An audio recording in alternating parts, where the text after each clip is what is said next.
नमस्कार. 9:30च्या बातमीपत्रात मी शिबानी जोशी आपलं स्वागत करते. सुरुवातीला एक नजर ठळक बातम्यांवर.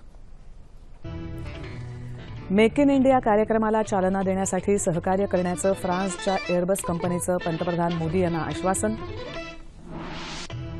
छत्तीसगडमधल्या सुकमा जिल्ह्यात नक्षलवाद्यांशी झालेल्या चकमकीत 7 पोलीस शहीद, 10 जखमी. विधानसभा पोटनिवडणुकीत वांद्रे पूर्वमध्ये 42 तर तासगाव कवठे महांकाळ मतदारसंघात 58% मतदान.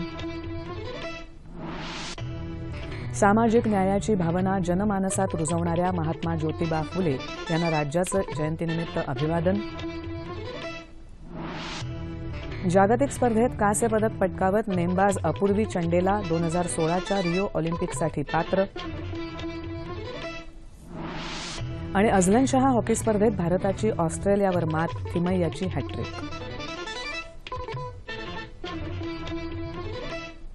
नमस्कार आणि आता सविस्तर वृत्त.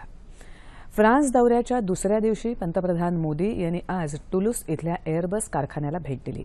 भारतीय संरक्षण दलासाठी एअरबस कंपनीकडून हेलिकॉप्टर्स पुरवण्यासंबंधी आज चर्चा झाली. मेक इन इंडिया कार्यक्रमाला चालना देण्यासाठी सहकार्य करण्याचं आश्वासन एअरबसच्या अधिकाऱ्यांनी पंतप्रधानांना यावेळी दिलं. भारतातलं आउटसोर्सिंग वाढवून ते $2 अब्ज करण्याचा विचार त्यांनी मोदी यांच्याजवळ व्यक्त केला. पहिल्या महायुद्धाच्या स्मृती स्मारकालाही पंतप्रधानांनी भेट देऊन या महायुद्धातल्या शहीदांना आदरांजली वाहिली. या महायुद्धात 10,000 भारतीय सैनिक शहीद झाले होते. फ्रान्सकडून राफाल जातीची 36 लढाऊ विमानं खरेदी करण्याचा करार काल या दौऱ्यात झाला. लढाऊ विमान खरेदीबाबत गेली 17 वर्ष प्रलंबित असलेली कोंडी अखेर भारतानं फोडली असल्याचं संरक्षण मंत्री मनोहर पर्रिकर यांनी आज पणजीत वार्ताहरांशी बोलताना सांगितलं.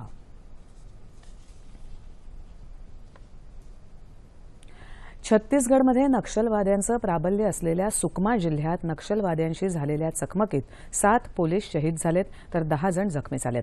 नक्षलविरोधी कारवाई विभागाचे अतिरिक्त पोलीस महासंचालक RK वीज यांनी आज रायपूर इथे ही माहिती दिली. केंद्रीय राखीव पोलीस दलाच्या 2 तुकड्या घटनास्थळी रवाना झाल्या असून चकमकीसंदर्भातला अधिक तपशील अद्याप हाती आलेला नाही. देशातल्या तरुण पिढीचं कौशल्य विकासावर आधारित मनुष्यबळात रूपांतर केलं तर देशाची प्रगती वेगानं होईल असा विश्वास मुख्यमंत्री देवेंद्र फडणवीस यांनी अमरावती इथे व्यक्त केला आहे. तंत्रज्ञानाचा कौशल्य विकासावर होणारा परिणाम या विषयावर आयोजित परिसंवादाचं उद्घाटन करताना ते आज बोलत होते. शेतकऱ्यांना आर्थिकदृष्ट्या समृद्ध करण्यासाठी सिंचनाच्या सोयीसह कृषी मालावर प्रक्रिया करणारे उद्योग विदर्भात ठिकठिकाणी उभारण्यावर सरकारचा भर राहील असं मुख्यमंत्र्यांनी अमरावती इथे दुसऱ्या एका कार्यक्रमात जाहीर केलं. नांदगावनंतर यवतमाळसह काही जिल्ह्यांमध्ये 4 वस्त्रोद्योग युनिट उभं राहणार असल्याचंही मुख्यमंत्र्यांनी यावेळी सांगितलं. मुंबईतल्या वांद्रे पूर्व आणि तासगाव कवठे महांकाळ या 2 विधानसभा मतदारसंघातल्या पोटनिवडणुकीसाठी आज शांततेत मतदान झालं. वांद्रे पूर्व इथे सरासरी 42% तर तासगाव कवठे महांकाळ या मतदारसंघात सरासरी 58% इतकं मतदान झालं. यापूर्वी दुपारी वांद्रे पूर्व मतदारसंघात आमदार नितेश राणे आणि माजी खासदार निलेश राणे तसंच खासदार विनायक राऊत यांना पोलिसांनी ताब्यात घेऊन नंतर सोडून दिलं. या मतदारसंघाचे रहिवासी आणि मतदार नसल्याबद्दल त्यांच्यावरही कारवाई करण्यात आली. या मतदारसंघात शिवसेनेचे आमदार प्रकाश उर्फ बाळा सावंत यांच्या निधनामुळे ही पोटनिवडणूक झाली. शिवसेना भाजपा युतीच्या तृप्ती सावंत, काँग्रेसचे नारायण राणे आणि MIMचे राजा रेहमान खान यांच्यात तिरंगी लढत आहे. माजी उपमुख्यमंत्री राष्ट्रवादी काँग्रेसचे RR पाटील यांच्या निधनामुळे तासगाव कवठे महांकाळ मतदारसंघात पोटनिवडणूक झाली. या मतदारसंघात राष्ट्रवादीच्या सुमन पाटील यांच्यासह 9 उमेदवार रिंगणात आहेत. या दोन्ही मतदारसंघात 15 तारखेला मतमोजणी होईल. नैसर्गिक आपत्तींमुळे नुकसान झालेल्या शेतकऱ्यांच्या मदतीसाठी केंद्र सरकारनं नुकसान भरपाईचा निकष 33% आणण्याचा तसंच नुकसान भरपाई 50% वाढवण्याचा निर्णय घेतला आहे.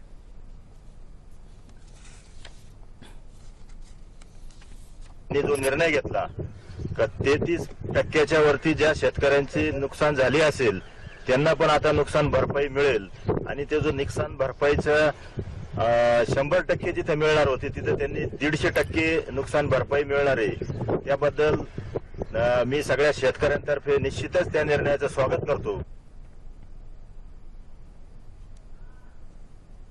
याविषयी अधिक चर्चा करण्यासाठी महाराष्ट्र राज्य आंबा उत्पादक संघाचे अध्यक्ष चंद्रकांत मोकल आज आपल्या स्टुडिओमध्ये आलेले आहेत.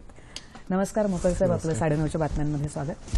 हा जो पंतप्रधानांनी चांगला एक निर्णय घेतला की 50% नुकसान भरपाईची जी अट होती ती 33% नुकसान भरपाईवर आणलेली आहे, नेमका हा निकष काय आहे आणि त्याचा कसा काय फायदा शेतकऱ्यांना होऊ शकणार आहे? हा निकष अत्यंत ही योजना स्वागतार्ह आहे. मी यासाठी केंद्र सरकारचे खास अभिनंदन करतो. याच्यामध्ये भारत हा आपला देश कृषीप्रधान देश आहे आणि स्वतः राष्ट्रपिता महात्मा गांधींनी सांगितले की खेड्याकडे चला. 70% लोक खेड्यामध्ये शेती करतायत, परंतु 2001च्या अहवालानुसार आपल्या देशामध्ये 67 ते 67% लोक शेतीवर अवलंबून आहेत आणि कार्यरत शेतीमध्ये आहेत. परंतु 2014 मध्ये तो आपण त्या ठिकाणी आपण 10% आपण कमी आलो. 56 ते 57% आपण शेतीवर अवलंबून आहोत आणि म्हणून शेतीकडे वळण्याचा शेतकऱ्याचा जो कल आहे तो कमी होत चाललेला आहे. आणि यासाठी ही योजना जी आलेली आहे ती चांगली आहे, कारण लाभार्थी 50% मध्ये 17%ची 33% झाल्यामुळे 17%ची भर पडणार आहे. लाभार्थी वाढणार आहेत. लाभार्थी वाढले तर त्याचा शेतीकडे थोडंसं ते एक चांगल्या झुकतं माप होईल आणि ते सकारात्मक विचारांनी शेतीकडे वळतील आणि म्हणून हा निर्णय चांगला आहे. ह्याच्यामध्ये चांगला असताना शेतीसाठी तुम्ही त्या योजना आहेत तुमच्या, नाबार्ड बँक आपल्याला सक्षम करावी लागेल भवितव्यात. त्याचबरोबर असे एक योजना होती यापूर्वी महाराष्ट्रात आणि ते आजही चालू आहे. EGS म्हणजे रोजगार हमी योजनेच्या माध्यमाने 100% अनुदानाची फळफळावळ योजना होती. आणि त्याच्यामध्ये त्या योजनेच्या माध्यमाने आंबा आहे, काजू, चिकू मोठ्या प्रमाणात लागवड आपल्या महाराष्ट्रात झाली. आणि या योजना अशा ज्या आल्या तर शेतकरी थोडासा त्याला दिलासा मिळेल सरकारकडून. परंतु ही याच्यामध्ये ही जी योजना आहे त्याची अंमलबजावणी प्रत्यक्षामध्ये ज्यावेळी होईल त्यावेळी त्याचे दृश्य परिणाम दिसतील. जसं ही मर्यादा कमी केली आहे म्हणजे 50%वरून 33% आणली, तसंच नुकसान भरपाई सुद्धा 50% वाढवण्याची सुद्धा घोषणा केलेली आहे त्यांनी. तर त्याचाही फायदा कसा काय होईल? सुंदर आहे, कारण कसं आहे बघा, मी जरी आपल्याला उदाहरण देतो. 1995 साली युती सरकार महाराष्ट्रात होतं, त्यावेळी आंब्याला नुकसान भरपाई आम्हाला सुरुवात झाली आणि ते नुकसान त्यावेळी हेक्टरी 10,000 होतं. आज महागाई वाढली, रुपयाचं मूल्य कमी झालं आणि या परिस्थितीमध्ये ही तुम्हाला जी नुकसान भरपाई, जे तुमचं शेतकऱ्याला देणारं आर्थिक अनुदान, त्याच्यामध्ये 100% वाढ व्हायला पाहिजे. परंतु याच्यामध्ये 50% वाढ घेण्याचा निर्णय जो सरकारने घेतलेला आहे तो अत्यंत चांगला आहे. अर्थात यासाठी शेतकऱ्यांनी ही नुकसान भरपाई 50% आपण देणार मान्य आहे. परंतु आपण जर विचार केला तर जसे कृषी उद्योगावर आधारित काही चांगले उपक्रम सरकारने घेतले पाहिजे, त्यासाठी चांगले अनुदान द्यायला पाहिजे. आज बघा, आज आपल्या देशामध्ये शीतगृहांची साखळी नसल्यामुळे आज जवळपास वर्षाला आपलं 55,000 कोटीचं नुकसान होतं. हा आपलं अन्नधान्य सडून जातं. आज या 3-4 वर्षापूर्वी UPA सरकारने FDIचा निर्णय आणला, परकीय थेट गुंतवणूक. परंतु त्याची ज्या पद्धतीनं त्याचे जी पोचायला पाहिजे ती पोचलेली नाही. कारण त्या माध्यमानं शीतगृह आपल्याला मिळाले असते. त्याचबरोबर CWC आपलं जे वेअर हाऊसिंग कंपनी आहे, सेंट्रल वेअर हाऊसिंग कॉर्पोरेशन, महाराष्ट्राचं वखार महामंडळ आहे आणि त्यांना ज्या पद्धतीनं शेतकऱ्याला जे अपेक्षित पाहिजे तसं नाही आहे. त्याच्याबरोबर फूड प्रोसेसिंग युनिट, आज आम्ही जर कोकणात विचार केला, आंबा पीक आम्ही पिकवतो, परंतु हाताच्या बोटावर मोजणे एवढे आमचे पल्पचे कारखाने आहेत. आणि परदेशात उलट आहे. परदेशामध्ये संपूर्ण ज्यूस काढला जातो आणि तुम्हाला सांगू, ज्यूस स्वस्त पण तिथे भेटतो आणि तिथलं आरोग्य लोकांचं सुदृढ व्हायला मदत होते. आज विचार केला तर आज आपल्या 21.29 हेक्टर लाख क्षेत्र हे देशामध्ये आंब्याचं आहे आणि त्याच्यामध्ये 44% क्षेत्र हे आपल्या देशामध्ये आहे, आपल्या महाराष्ट्रात आहे. म्हणजे आंब्याकडे आपण त्या पद्धतीने गेलेलो आहोत. परंतु पुढचे आपल्याला युनिट नाही आहेत जे पाहिजे, फूड प्रोसेसिंग युनिट. ते पणन यंत्रणा बरोबर पाहिजे, मार्केटिंग, जसं उत्पादक ते ग्राहक, या पद्धतीनं तो माल जायला पाहिजे.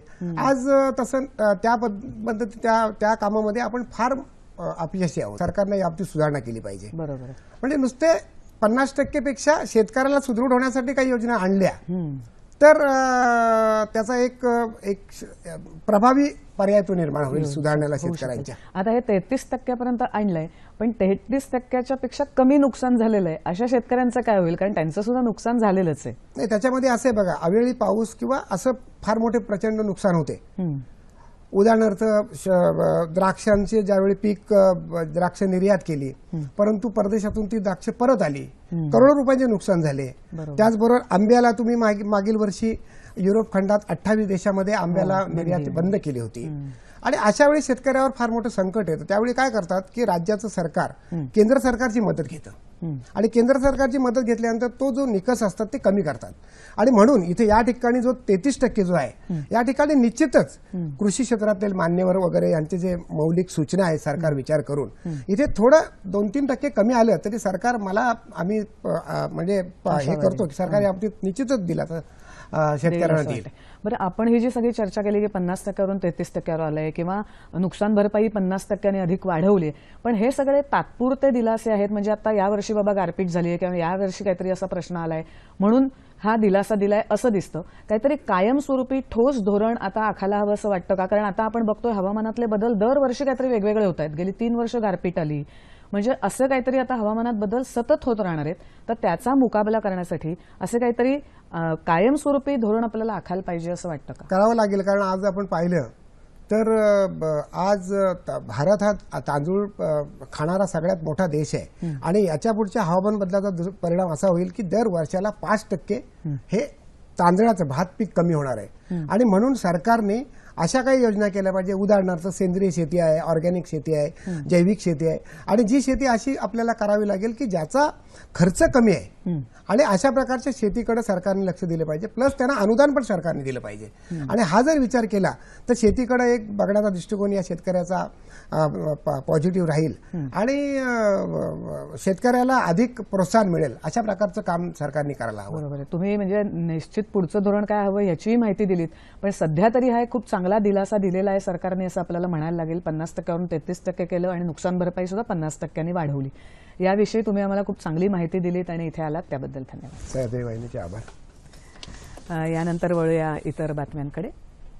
भारत निवडणूक आयोगानं मतदार यादी शुद्धीकरण आणि प्रमाणीकरण कार्यक्रम हाती घेतलाय.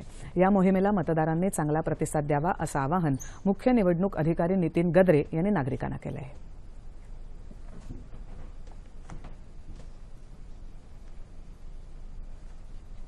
ही प्रक्रिया अतिशय सोपी आहे. CEO महाराष्ट्र यांच्या वेबसाईटवर आपण गेलात तर काही थोडक्यात माहिती देऊन आणि आधार कार्ड नंबर देऊन आपण आपल्या नावाची आधार कार्ड नंबरशी सांगड घालू शकाल. याशिवाय उद्या महत्त्वाच्या ठिकाणी मतदार मदत केंद्रात एक मोहीम सुद्धा आयोजित केलेली आहे. तिथे आपण प्रत्यक्ष भेट देऊन एक फॉर्म भरून आपण आपला आधार कार्ड नंबर देऊ शकता. जी मतदार यादी आहे ती मतदार यादी, जी पूर्वी वगळलेली नावं आहेत ती, किंवा जी या अभियानांतर्गत जी वगळण्यासाठी प्रस्तावित नावं आहेत ती आपल्याला CEO महाराष्ट्र यांच्या वेबसाईटवर दिसू शकतील. माझी सर्वांना नम्र विनंती आहे की आपण CEO महाराष्ट्र या वेबसाईटला जरूर भेट द्यावी व आपल्या नावाची एकदा पुन्हा खात्री करावी. दरम्यान हिंगोली जिल्ह्यात 972 तर हिंगोली तालुक्यात 206 केंद्रांवर हा उपक्रम राबवण्यात येत असल्याचं हिंगोलीचे तहसीलदार विद्याचरण कडवकर यांनी सांगितलं. संबंधितांनी मतदार ओळखपत्र आणि आधार कार्ड बरोबर घेऊन यावं अशी माहितीही त्यांनी दिली.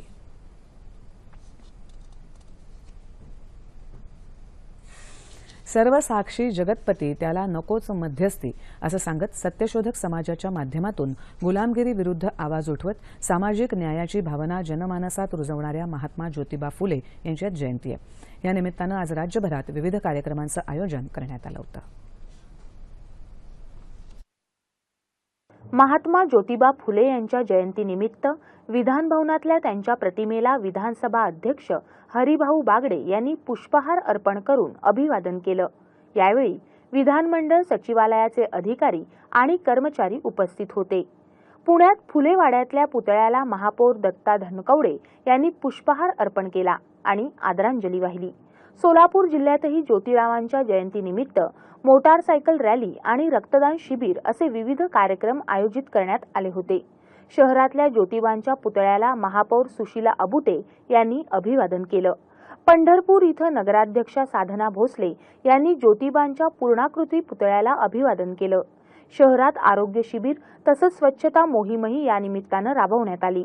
नागपूरमध्ये काढलेल्या शोभायात्रेत ज्योतिबांच्या जीवन चरित्रावर आधारित चित्ररथ सहभागी झाले होते. फुले सभागृहातल्या ज्योतिबांच्या अर्धाकृती पुतळ्याला महापौर प्रवीण दटके यांनी पुष्पहार अर्पण करून अभिवादन केलं. धुळे जिल्हा परिषदेच्या अध्यक्षा सरला पाटील यांनी महात्मा ज्योतिबा फुले यांच्या पुतळ्याला पुष्पहार अर्पण करून आदरांजली वाहिली. थोर समाजसुधारक महात्मा फुले यांच्या कार्य आणि कर्तृत्वाविषयी चर्चा करण्यासाठी स्टार ऑफ एशिया पुरस्काराचे विजेते डॉक्टर विकास आबनावे आज आपल्या स्टुडिओमध्ये आलेले आहेत.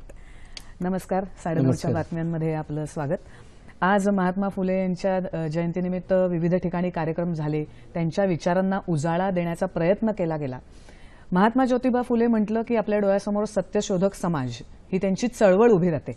तर सत्यशोधक समाजाची चळवळ नेमकी काय आणि तिचा आजच्या या वर्तमान काळात सुद्धा कसा काय आपण उपयोग करून घेऊ शकतो?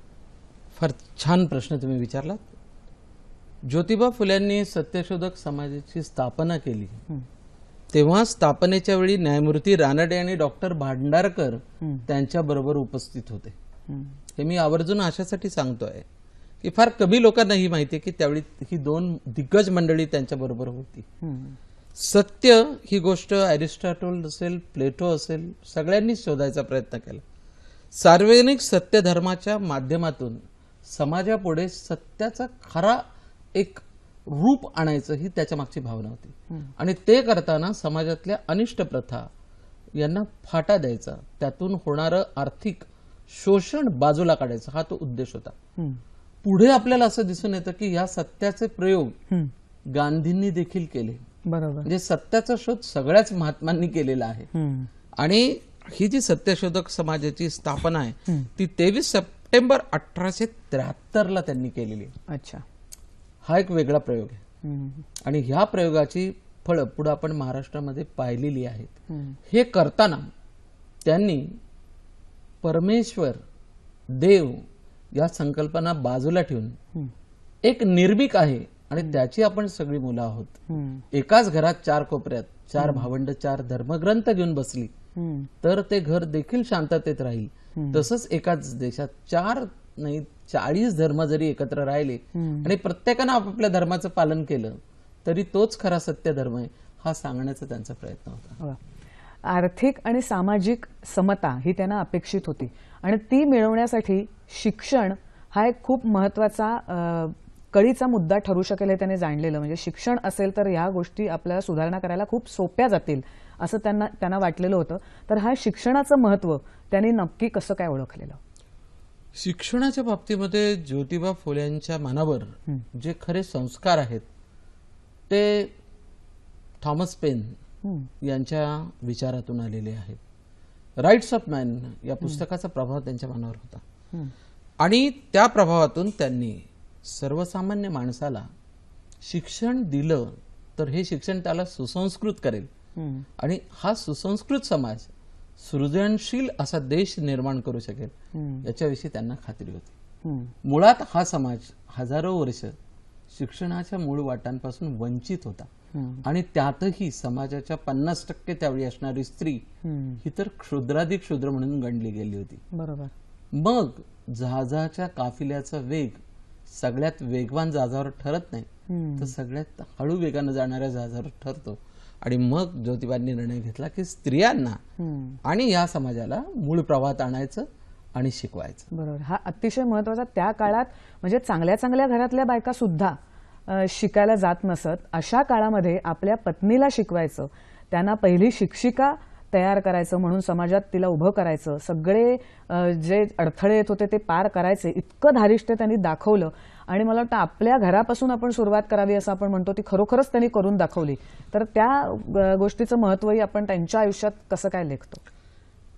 ज्योतिबांना एक गोष्ट पूर्ण कळून चुकली होती की बदल करायचा असेल तर तो आपल्याला आपल्या घरापासूनच सुरुवात करायला लागेल. महिला शिक्षिका उपलब्धच नव्हत्या, महिला शिकतच नव्हत्या, तर शिक्षका कुठून येणार? आणि मग अभिमन्यू जन्मावा पण शेजारच्या घरात, असं कशाला, आपल्याच घरातून सुरुवात करू.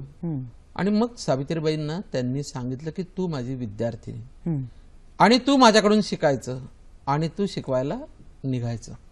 आणि मग दोघांनी मिळून जी क्रांती केली, ती क्रांती ज्योती आज एक महिला माझी मुलाखत घेतीये, यामध्येच किती तेजस्वीपणे तिचं कार्य करून गेली हे मला वाटतं आपल्या महाराष्ट्रातल्या आणि जगभरच्या जनतेला दिसतं आहे. खरंय खरंय, अगदी खरं बोललात तुम्ही.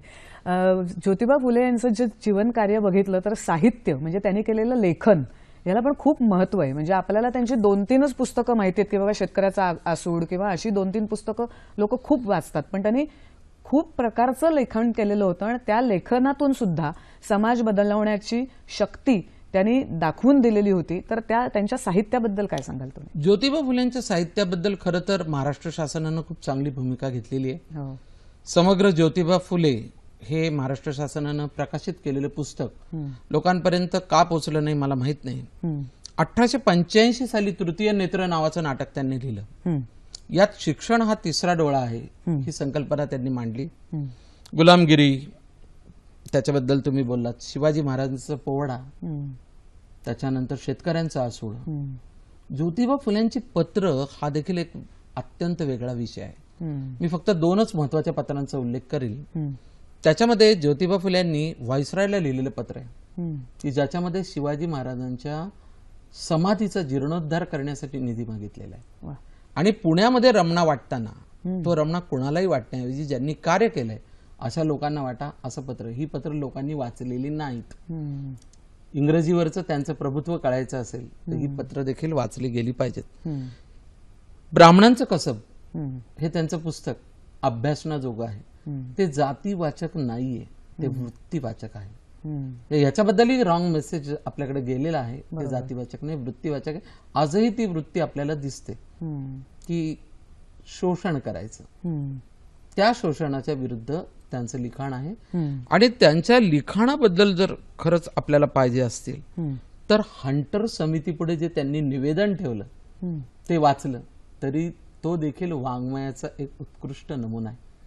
म्हणजे त्याचं तयार केलेलं जे आकृतीबंध आहे, ज्याला आपण ड्राफ्ट म्हणतो, तो इतका सुंदर आहे की आज देखील पीएचडी करणाऱ्या अनेक विद्यार्थ्यांना तो मार्गदर्शक ठरू शकेल. समान संधी याच्यासाठी ते नेहमी पुरस्कर्ते होते. आज सुद्धा आपण ग्रामीण भाग शहरी भाग यामध्ये समान संधी मिळत नाहीत असं म्हणतो. आजच्या काळात समान संधी हा जो त्यांचा विचार होता तो ग्रामीण भागाला आपण कसा काय उपयुक्त करू शकतो? खरं सांगायचं ना तर समान संधीच्या बाबतीत ग्रामीण भागात आज विषम परिस्थिती आहे.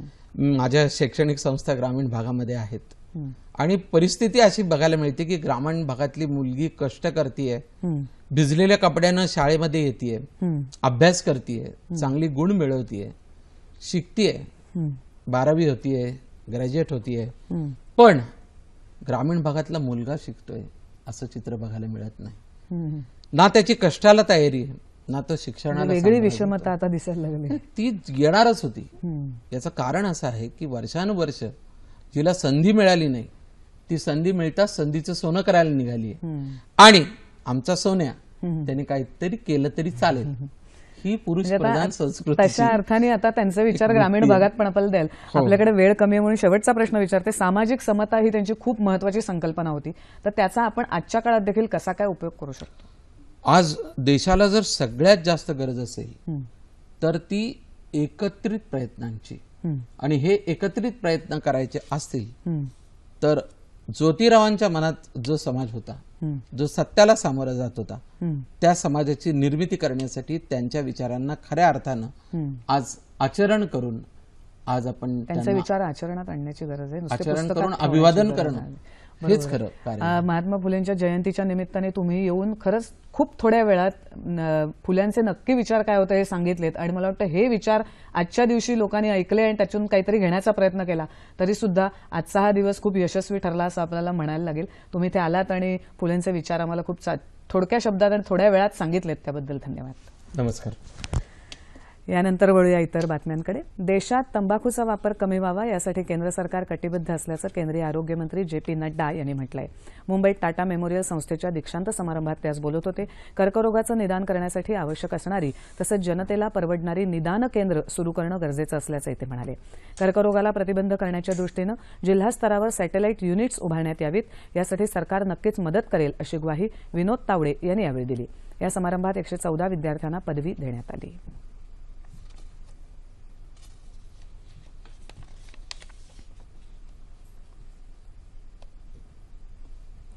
ज्ञान, विज्ञान आणि तंत्रज्ञानाच्या सहाय्यानं योग्य दृष्टी घेऊन कार्य केलं तर केवळ विदर्भाचाच नव्हे तर महाराष्ट्रासह संपूर्ण देशाचा विकास शक्य असल्याचा विश्वास केंद्रीय भूपृष्ठ वाहतूक मंत्री नितीन गडकरी यांनी व्यक्त केला आहे.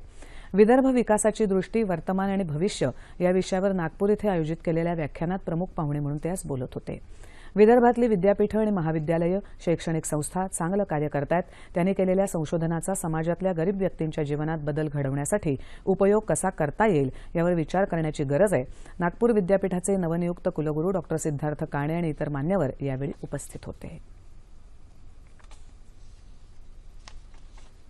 आंबा उत्पादकांना हेक्टरी 50 ते 60 हजार रुपये नुकसान भरपाई दिली जावी अशी मागणी राज्यातल्या आंबा उत्पादकांनी केली आहे. महाराष्ट्र राज्य आंबा उत्पादक संघानं ठाण्यामध्ये आयोजित कृषी परिषदेत ही मागणी केली. कृषी क्षेत्राला उद्योगाचा दर्जा देण्याचा प्रयत्न करू असं आश्वासन यावेळी खासदार रामदास आठवले यांनी दिलंय. आंबा उत्पादक संघाचे अध्यक्ष Chandrakant Mokal, Maharashtra chamber of commerce, industries and ॲग्रिकल्चरचे आशिष पेडणेकर यावेळी उपस्थित होते. माजी हवाई दल प्रमुख air chief marshal Rishikesh Mulgaonkar यांच्या पार्थिव देहावर आज पुण्यात लष्करी इतमामात अंत्यसंस्कार करण्यात आले. त्यांचं पार्थिव AFMCच्या आवारात अंत्यदर्शनासाठी ठेवण्यात आलं होतं. सदन कमांडच्या तिन्ही दलाच्या अधिकाऱ्यांनी यावेळी मानवंदना दिली. तसंच जवानांनी बंदुकीच्या फैरी झाडून त्यांना निरोप दिला. मुळगावकर यांचं गुरुवारी पुण्यात कमांड रुग्णालयात निधन झालं होतं.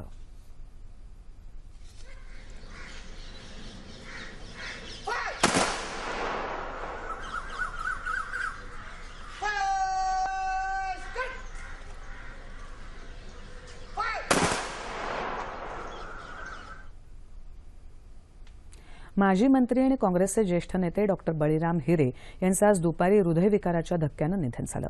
ते 84 वर्षांचे होते. नाशिकमधल्या मालेगाव तालुक्यातील दाभाडीचे मूळ रहिवासी असलेल्या हिरे यांनी 1972 मध्ये पहिल्यांदा विधानसभा निवडणूक जिंकली होती. त्यानंतर त्यांनी वसंतदादा पाटील, बाबासाहेब भोसले आणि AR अंतुले यांच्या नेतृत्वाखाली मंत्रिमंडळात शिक्षण, उत्पादन शुल्क अशी विविध खाती सांभाळली होती. हिरे यांच्या निधनाबद्दल काँग्रेसचे प्रदेशाध्यक्ष अशोक चव्हाण यांनी शोक व्यक्त केला आहे. भारताची नेमबाज अपूर्वी चंडेला 2016 मध्ये होणाऱ्या रिओ ऑलिम्पिक स्पर्धेसाठी पात्र ठरली आहे. शॅगोवन इथे सुरू असलेल्या जागतिक नेमबाजी स्पर्धेत अपूर्वीनं 10 मीटर एअर रायफल स्पर्धेत कांस्य पदक पटकावत ऑलिम्पिकसाठी असलेला पात्रतेचा निकष मिळवला आहे. 24व्या सुलतान अझलन शाह हॉकी स्पर्धेत आज भारतानं गतविजेत्या ऑस्ट्रेलियाचा 4-2 अशा फरकानं पराभव केला. आजच्या विजयाचा शिल्पकार ठरला निक्किन थिमय्या. त्यानं 3 गोल करत हॅट्रिक केली. तिसऱ्या स्थानासाठी भारताची लढत उद्या कोरियाबरोबर होणार आहे.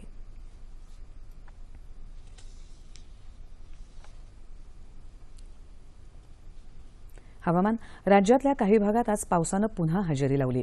धुळे जिल्ह्यात वादळी वाऱ्यासह अवकाळी पाऊस आणि गारपीट झाली. पुण्यातल्या पुरंदर ते नारायण गावातही गारपीट झाली. तर बीड आणि औरंगाबाद जिल्ह्यात पाऊस पडला. लातूर आणि अकोला जिल्ह्यातही संध्याकाळी मुसळधार पाऊस झाला. येत्या 36 तासात मराठवाडा आणि विदर्भात बऱ्याच ठिकाणी तर मध्य महाराष्ट्रात काही ठिकाणी आणि कोकणात तुरळक ठिकाणी पाऊस पडण्याची शक्यता हवामान विभागानं वर्तवली आहे. तापमान अंश सेल्सिअसमध्ये मुंबई कमाल 32, किमान 25, नागपूर 34 आणि 20, पुणे 35 आणि 21, औरंगाबाद 35 आणि 21, नाशिक 35 आणि 20, कोल्हापूर 32 आणि 23, रत्नागिरी 31 आणि 23, सोलापूर 36 आणि 22 आणि अमरावती 35 आणि 24. ठळक बातम्या पुन्हा एकदा. मेक इन इंडिया कार्यक्रमाला चालना देण्यासाठी सहकार्य करण्याचं फ्रान्सच्या एअरबस कंपनीचं पंतप्रधान मोदी यांना आश्वासन. छत्तीसगडमधल्या सुकमा जिल्ह्यात नक्षलवाद्यांशी झालेल्या चकमकीत 7 पोलीस शहीद, 10 जखमी. विधानसभा पोटनिवडणुकीत वांद्रे पूर्वमध्ये 42 तर तासगाव कवठे महांकाळ मतदारसंघात 58% मतदान. सामाजिक न्यायाची भावना जनमानसात रुजवणाऱ्या महात्मा ज्योतिबा फुले यांना राज्याचं जयंतीनिमित्त अभिवादन. जागतिक स्पर्धेत कांस्य पदक पटकावत नेमबाज अपूर्वी चंडेला 2016च्या रिओ ऑलिम्पिकसाठी पात्र. आणि अझलन शहा हॉकी स्पर्धेत भारताची ऑस्ट्रेलियावर मात, थिमय्याची हॅट्रिक. याबरोबरच हे बातमीपत्र संपलं. पुन्हा भेटूया उद्या सकाळी 8:30 वाजता सह्याद्री वाहिनीवर. नमस्कार.